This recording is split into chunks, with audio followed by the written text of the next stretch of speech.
ไปงานหนองทรายรถมาแล้วเนาะมูลตีสายนำซูนำโซ่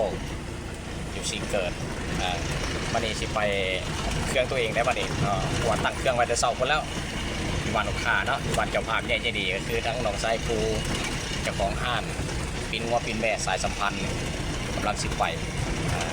ออกจากบ้านนาเจ้าภาพทั้งหนองทรายแล้วหนองทรายรถเนาะสิไปได้วันนี้ไปงานตะวันต่อวันนี้ฮอดเวลาเลยนี่พอเป็นสุกวัน3 โมงกำลังเดินทางไปเนาะได้ลัดไปทางนี้แจ็คสันเพราะว่าทางนั้นก็เจ้าเห็ดทางคอนกรีตไปบ่ได้ลัดมาทางนี้แค่นี้เขาบูทางบันได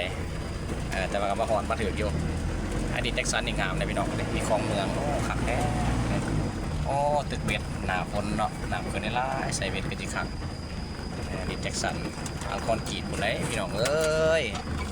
หมดธรรมดาตัวราคาก็จะบ่แพงเนาะเบิ่งนี่นะก็ที่ซื้อบ่ได้หมดละ ซึมเติบ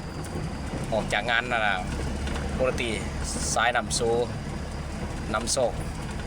เนาะออกจากกันมารถมาเมาตำบาดจะได้ก็หอดเดือนหมดแล้วหอดเดือนนาน้องสายภูแล้วมาทางหลักขี่มาเรื่อยๆฮอดแล้วพี่น้องฮอดแล้วฮอดบ้านเบาโอ้สายจำพันงัวปินแม่ปินงัวเด้อสาขา3โอ้เงินเป็นงามเลยพี่น้องเลยงาม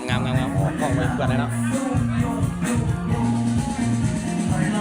ฮอดแล้วเงินเบาโอ้ห้องเท่าที่ตายวะฮอดแล้ว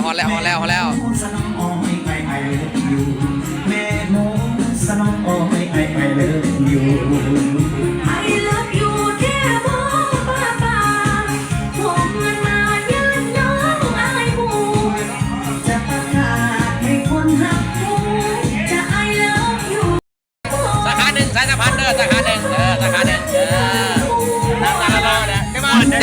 จักดำนิดนึงม้วนได้เบาได้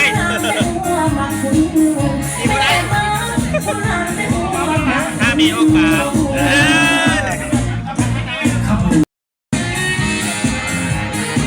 อันนี้เดี๋ยวของหาดสายสะพานสาขา2เนาะจัดสว่างน้องแดงนะ